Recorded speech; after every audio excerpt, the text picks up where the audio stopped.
श्री गुरु चरण सरोज रज निज मन मुकुर सुधारी। वरणहु रघुबर विमल जस जो दायक फल चार। बोलिए सियावर रामचंद्र की जय।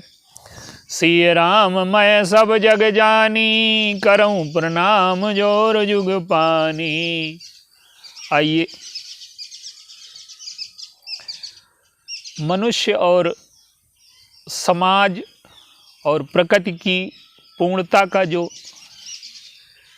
एक बार इस पृथ्वी पर प्रयोग सफल हुआ है उसे हम राम राज्य कहते हैं। राम राज्य का जो मूल तत्व है, कल एक विषय पर चर्चा हुई थी मात्सर्य पर। आज एक दूसरा पक्ष लेते हैं धर्म का। समाज में जो व्यवस्था है वो बहुत अच्छी चीज़ है। अब व्यवस्था की तुलना में व्यवस्था का पक्ष लेना पड़ता है। अगर व्यवस्था ना हो तो अब व्यवस्था फैलाने वाले लोग बढ़ जाएंगे। अगर चोरी करने से दंड न मिले तो फिर अधिकांश लोग चोरी करने लगेंगे। तो व्यवस्था श्रेष्ठ वस्तु है, लेकिन व्यवस्था अपने आप में इस बात को सिद्ध करती है कि अब व्यवस्था फैलाने वाले लोग हैं। मनुष्य की पूर्णता कब होगी, समाज की पूर्णता कब होगी? जब व्यवस्था की आवश्यकता समाप्त हो जाए।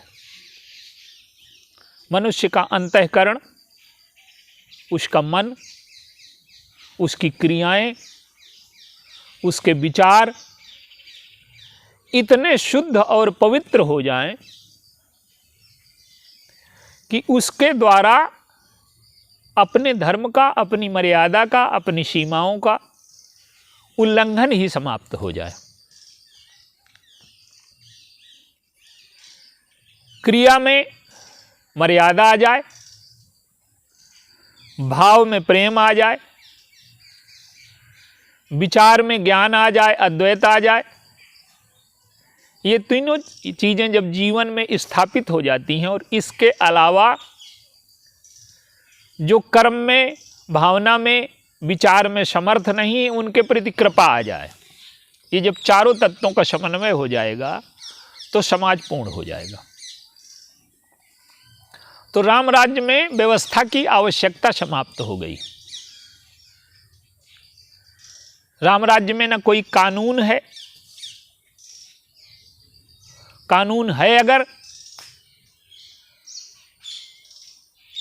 तो कानून केवल इतना है कि व्यक्ति स्वतंत्रता उसको प्राप्त है। भगवान राम कहते हैं कि मेरा कानून यह है कि अगर मैं कोई अनुचित कार्य करूं तो मुझे टोक देना। और एक चीज और देखिए, राम राज्य में राजा के गुणों का वर्णन नहीं किया गया। विश्व के इतिहास में किसी भी राज्य का आप वर्णन करेंगे या पढ़ेंगे या सुनेंगे तो उसमें व्यवस्था कैसे श्रेष्ठ है इसका वर्णन होता है। लेकिन राम राज्य में व्यवस्था है ही नहीं, क्योंकि कानून की आवश्यकता ही समाप्त हो गई। राम राज्य में न कोई थाना है, न कोई जज है। तो जब मनुष्य पूर्ण हो जाता है तो व्यवस्था की आवश्यकता समाप्त हो जाती है। और ये कैसे संभव होता है? जब व्यक्ति के चरित्र में धर्म की स्थापना हो जाती है, उसकी भावना में प्रेम की स्थापना हो जाती है और उसके विचार में ज्ञान की स्थापना हो जाती है। तो आज धर्म का तत्व लेते हैं। धर्म की स्थापना क्या है? धर्म क्रिया में है तो सबसे नीचे है, भावना में आ गया तो थोड़ा ऊपर हुआ, विचार में आ गया तो और ऊपर हुआ। तो भावना, विचार और क्रिया का सामंजस्य ही धर्म है। लेकिन आज हमने धर्म को बहुत सीमित मात्रा में समेट दिया है। देखिए, जब व्यक्ति के जीवन में धर्म स्थापित हो जाएगा तो बाहरी व्यवस्था की आवश्यकता समाप्त हो जाएगी, और ये जो व्यवस्था में श्रम करना पड़ता है ये समाप्त हो जाएगा। तो धर्म की स्थापना कैसे हो हमारे मन में? ईश्वर जब अवतार लेता है तो कहता है धर्म संस्थापनार्थाय संभवामि युगे युगे। तो वो अपने चरित्र के द्वारा, अपनी भावना के द्वारा, अपने विचार के द्वारा धर्म का स्वरूप प्रकट करता है अवतार लेकर के। और आज हमने धर्म को श्रवण से जोड़ दिया है, कामना से जोड़ दिया है, स्वार्थ से जोड़ दिया है। धर्म जब श्रवण के स्थान पर मनन और निधिध्यासन से जुड़ जाता है, एक दृष्टांत के माध्यम से आप इस पर विचार करें। हमारे पुराणों में एक पात्र आते हैं श्रवण कुमार।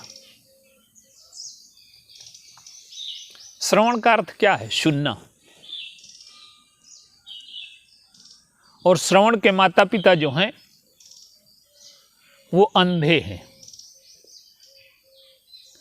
माने श्रवण का जन्म श्रद्धा और विश्वास से होता है।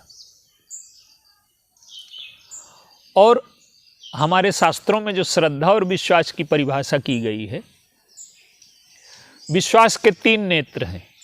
योग की दृष्टि भी है, भवानी शंकरों वंदे श्रद्धा विश्वास रूपिणों। तो शंकर जी के तो 3 नेत्र हैं, एक ज्ञान का, एक वैराग्य का, और तीसरा नेत्र योग का भी है। और श्रद्धा के पास भी 2 नेत्र हैं। तो धर्म का जो संबंध है, धर्म का जो जन्म है, वो श्रद्धा विश्वास से होगा। लेकिन वो श्रद्धा विश्वास अंधे ना हो करके आंख वाले होने चाहिए।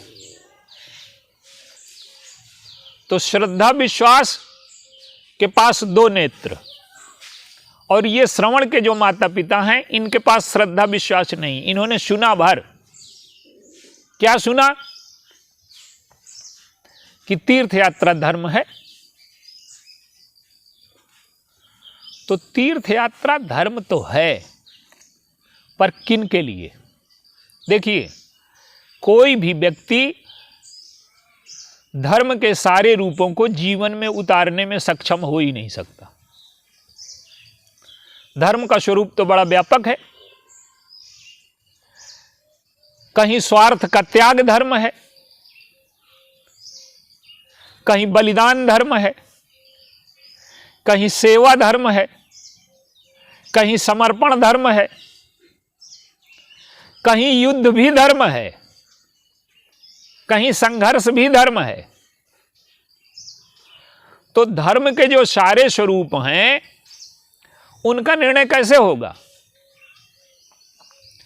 उनका निर्णय संस्कार से, सामर्थ्य से।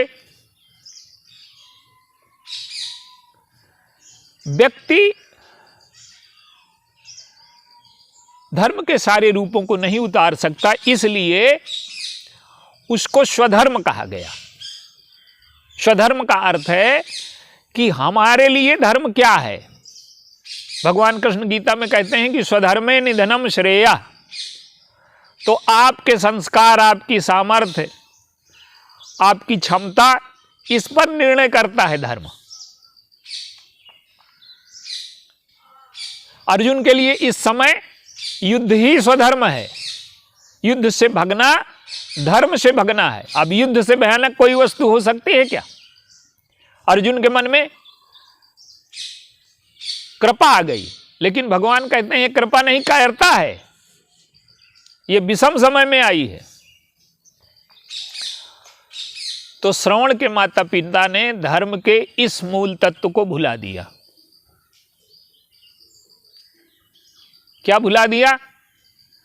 कि उनके लिए धर्म जो है वो तीर्थ भ्रमण नहीं है। उनके लिए वास्तविक धर्म था बैठ करके भगवान की कथा सुनना। जब वो देख ही नहीं सकते तो धर्म का एक दूसरा तत्व और भी है कि दूसरों पर कम से कम बोझा बने। जिस दिन हम उपवास रखते हैं, जिस दिन हम, तो कम से कम दूसरों पर बोझा बनते हैं। और श्रवण कुमार के माता पिता ने श्रवण का बोझा बनने का निश्चय कर लिया। श्रवण लेकर के चले। श्रवण अपने आप में पूर्ण नहीं है। श्रवण श्रद्धा विश्वास उसके जीवन में हो, पर श्रवण मनन निधिध्यासन, पहले हम सुने और सुन करके तय करें कि ये जितने रूप धर्म के बताए गए इनमें हमारे लिए क्या है, और फिर उसको तय करें कि हमारे लिए उपयोगी है। जैसे भगवान राम हैं, लक्ष्मण जी से कहते हैं कि तुम्हारा धर्म तो ये है कि तुम राजा हो, राजा के पुत्र हो, तो प्रजा का पालन करना तुम्हारा धर्म है। जा सुराज प्रिय प्रजा दुखारी, सुरो नृप अवश्य नरक अधिकारी। लेकिन लक्ष्मण जी ने धर्म की वो परिभाषा स्वीकार नहीं की भगवान राम की। उन्होंने कहा कि आप आदेश देते समय ये तो ध्यान रखिए कि इसकी सामर्थ्य है कि नहीं है। उन्होंने कहा कि हंस के बच्चे का काम दूध और पानी को अलग करना है, पहाड़ उठाना नहीं है। मेरा काम लोक धर्म और भागवत धर्म को अलग अलग करना है। और अगर हंस का बच्चा प्रशंसा से प्रभावित होकर के पहाड़ उठाने लगे तो प्राण चले जाएंगे। तो उन्होंने कहा कि यह मेरी सामर्थ्य के बाहर है। तो लक्ष्मण जी ने सामर्थ्य के आधार पर उसको अस्वीकार कर दिया, क्योंकि वो उनका स्वधर्म नहीं था। तो स्वधर्म के तत्व को श्रवण कुमार के माता पिता समझ नहीं पाए। अब उन्होंने बोझ बनने का निश्चय किया, तीर्थ यात्रा में चले। देखिए, श्रवण कुमार पितृभक्ति के आदर्श माने जाते हैं, लेकिन हमारे शास्त्रों में जो सूत्र दिए गए हैं उनको समझना अति आवश्यक है। कथा का प्रचार हो गया, लेकिन आप देखिए, न श्रवण कुमार के माता पिता लक्ष्य तक पहुंच पाए, न श्रवण कुमार लक्ष्य तक पहुंच पाए। इसका अर्थ है कि धर्म केवल श्रवण नहीं है। आज हमने धर्म को सुनने तक सीमित कर दिया है, और थोड़ा आगे बढ़े तो कामना तक सीमित कर दिया है। पता लगा कि इस बाबा में बहुत चमत्कार है, तो न हम विचार करते हैं, न मनन करते हैं, और निधिध्यासन का तो कोई अर्थ ही नहीं। लाखों की भीड़ इकट्ठी हो जाती है। गोस्वामी जी ने व्यंग किया है, लही आंख कब आंधरे, बांझ पूत कब लाए, और कब कोढ़ी काया लही, जग बहराइच जाए। उस जमाने में कहीं बहराइच में प्रसिद्ध रहे होंगे। तो जो लोक है, जो समाज है, वो धर्म के तत्व से अनजान है, केवल सुनने तक सीमित है। और श्रवण के माता पिता बीच में उनके प्राण त्याग हो गए। क्यों? कि श्रद्धा विश्वास अकेले अगर अंधे हैं तो वो कभी लक्ष्य तक नहीं पहुंच सकते। श्रद्धा विश्वास के साथ ज्ञान और वैराग्य के नेत्र होने चाहिए। देखिए, भगवान राम हैं, उनको कहा गया कि तुम वन चले जाओ, तो उनके पास ज्ञान का भी नेत्र है और वैराग्य का भी नेत्र है। वैराग्य का नेत्र यह है कि स्वार्थ धर्म का मुख्य पक्ष नहीं है। हम जहाँ स्वार्थ सिद्ध होता है उसी को धर्म मानते हैं, तो उनमें वैराग्य है। धर्म धुरीन धर्म गति जानी, भगवान राम धर्म धुरीण हैं और धर्म की गति को उन्होंने पहचाना। धर्म की गति क्या है? धर्म ते विरति जोग ते ज्ञाना। धर्म की गति ये है कि हमें धर्म वैराग्य तक पहुंचा दे। तो उनके जीवन में भगवान राम ने हमें प्रकट करके दिखाया कि धर्म का, श्रद्धा विश्वास का एक नेत्र है वैराग्य और दूसरा नेत्र है ज्ञान। ज्ञान क्या है? कि हमारा सुख दुख जो है वो बाहर नहीं अंदर निर्भर है। अब उसकी व्याख्या न करेंगे। तो श्रवण के माता पिता प्राण त्याग देते हैं, अधूरे लक्ष्य तक नहीं पहुंच पाते। दशरथ जी गए श्रवण की मृत्यु के बाद, वो सेवा के लिए भी तत्पर थे, पर दोनों आसक्ति में अंधे थे। अगर उन्हें ज्ञान वैराग्य होता तो वो समझ लेते कि श्रवण की मृत्यु में भाग्य काल जो भी समझते, लेकिन उन्होंने आवेश में प्रतिक्रिया में बदले की भावना में आकर के दशरथ जी को श्राप दे दिया। तो कहने का अर्थ है कि धर्म जो है श्रवण मनन निधिध्यासन, श्रद्धा और विश्वास के पास ज्ञान वैराग्य का नेत्र हो तो वो धर्म लक्ष्य तक पहुंच पाएगा, व्यक्ति को जीवन में कहीं पहुंचा पाएगा। तो हम विचार करें कि धर्म की ये तत्व तो हमारे अंदर है क्या? श्रद्धा विश्वास है क्या? भगवान राम में कितना श्रद्धा है, पिता के वचनों पर कितना विश्वास है कि माँ अहित नहीं कर सकती। एक माँ है वो कठोरता से बच्चे को पकड़ लेती है जब उसके कोई फोड़ा हो जाता है, और वो डॉक्टर से कहती है कि चीर दो। बालक जितना रोता है उससे ज़्यादा माँ का हृदय रोता है, पर माँ कठोर बनी रहती है। क्यों? बालक स्वस्थ हो जाए। तो वो भगवान राम कहते हैं कि मेरी माँ जब मुझको इतना चाहती है तो ये जो वनगमन है इसके पीछे कोई ना कोई उनका प्रेम छिपा होगा। तो अगर श्रद्धा विश्वास नहीं है तो हम धर्म का पालन दिखावे के लिए करते हैं, पर जीवन में धर्म अवतरित नहीं होगा। अब श्रवण कुमार को देखिए, श्रवण कुमार भी बीच में ही मारे गए। श्रवण मनन निधिध्यासन, सुनिए, फिर विचार करिए, मनन करिए और इसके बाद जीवन में उतारिए। इसीलिए कहा गया कि पहले सुनिए जो कुछ कहा जा रहा है, फिर शांत मन से उसका मनन करिए, फिर उसमें निकालिए कि हमारे अनुकूल क्या है, इसमें हम किस सीमा तक इसका पालन कर सकते हैं, फिर उसको जीवन में उतारिए। तो ये जब तीनों मिल जाते हैं तब धर्म प्रकट होता है। तो श्रवण कुमार के जीवन में केवल श्रवण है, न वो अपने माता पिता को समझा पाए। उन्हें समझाना चाहिए कि तीर्थ यात्रा के बजाय तुम्हारा जो धर्म है वो भगवान की कथा सुनना है, यही माला फेरना है। ये भी तो धर्म के अंग हैं, ये भी तो उपासना के अंग हैं। तो जब हम वो चुनते हैं जो हमारे लिए श्रेष्ठ नहीं है, और ज़्यादातर मनुष्य आज धर्म का पालन इसलिए नहीं कर पा रहा कि वो चुनता वो है जो उसका पक्ष नहीं।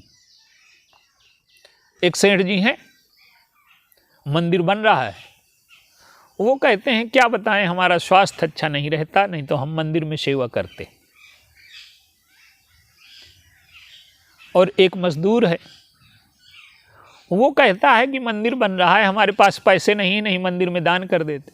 अब दोनों का धर्म ये नहीं है। दोनों का स्वधर्म क्या है कि सेठ जी के पास पैसे हैं तो वो मंदिर की सेवा पैसे का दान करके कर सकते हैं, और उस मजदूर के पास पैसे नहीं है तो वो श्रम कर दे मंदिर में।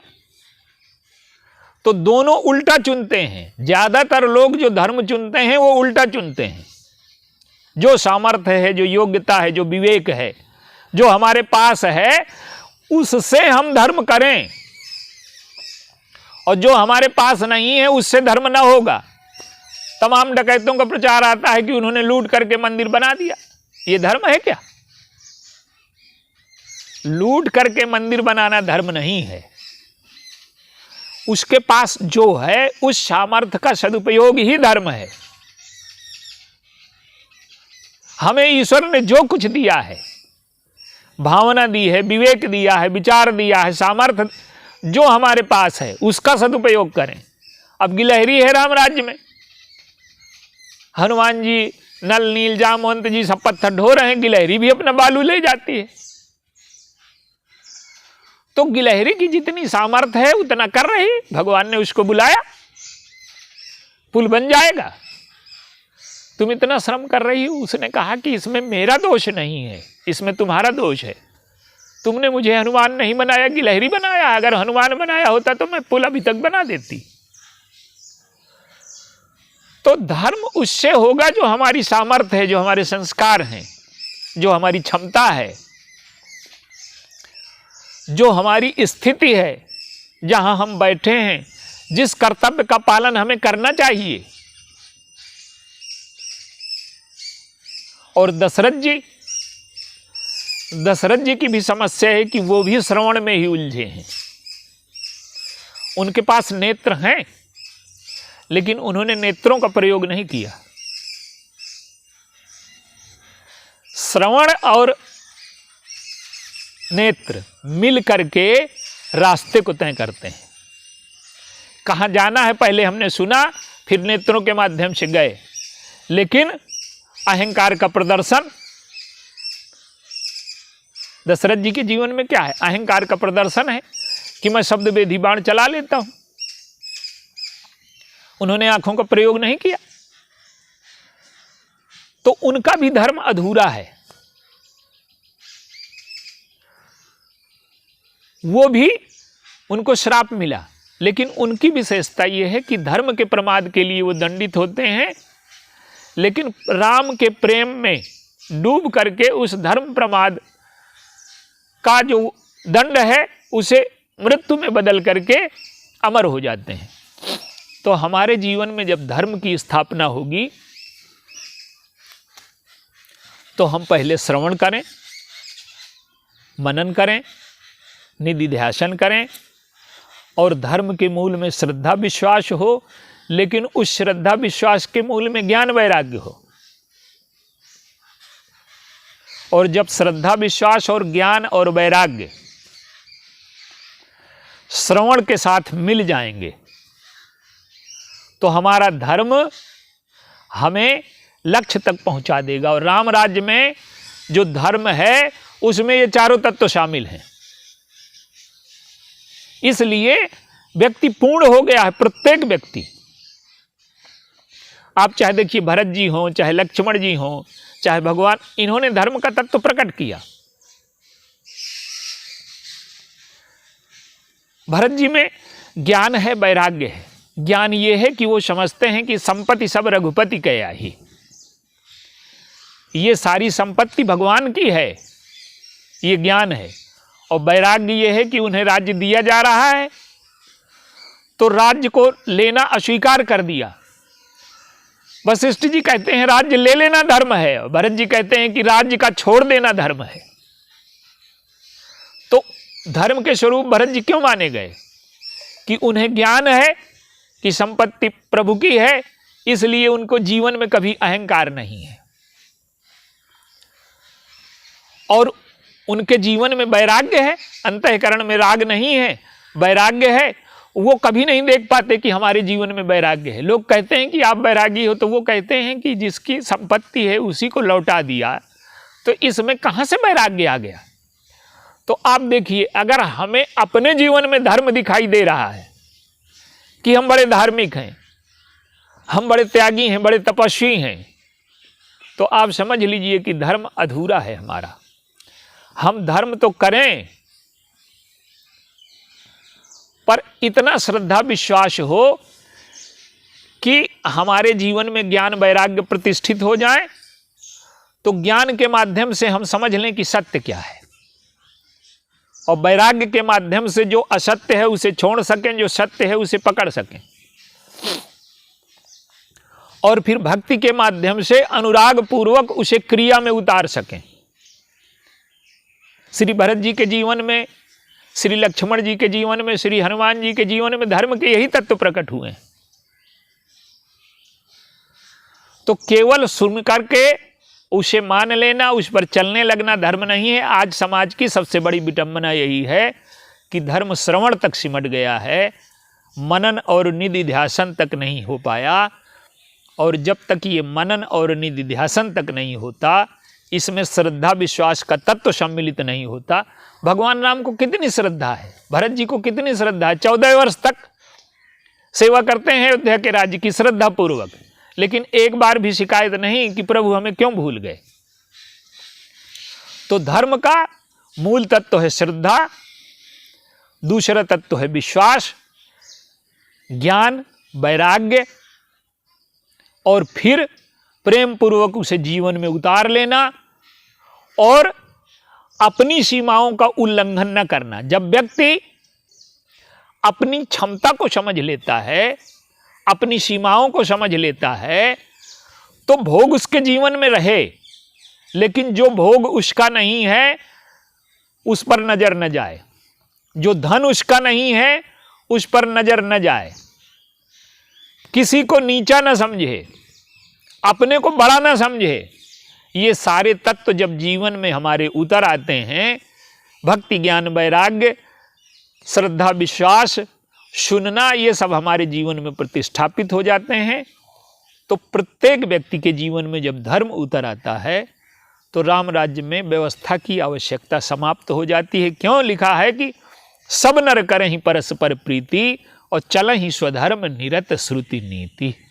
सब अपने स्वधर्म का पालन करते हैं, कोई अपनी सीमा रेखा का उल्लंघन नहीं करता, सब एक दूसरे से प्रेम करते हैं और सब में प्रभु दिखाई देते हैं, सबके हृदय में भगवान राम बैठे हैं। तो जब सभी जगह ईश्वर दिखने लगेगा, सभी को हम अपना मान लेंगे और अपनी सीमाओं का पालन करेंगे। स्वार्थ को, अहंकार को सीमा में हम बांधना सीख जाएंगे। काम को, क्रोध को, लोभ को, स्वार्थ को, अहंकार को यदि हम सीमा में रखना सीख जाएं तो किसी कानून की, किसी व्यवस्था की आवश्यकता समाप्त हो जाएगी। इसीलिए राम राज्य में किसी कानून व्यवस्था की आवश्यकता नहीं है। ये सृष्टि में पहला प्रयोग है जो सफल हुआ।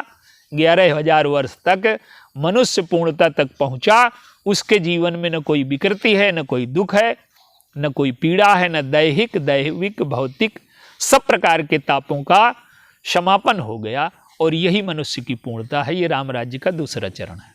बोलिए सियावर।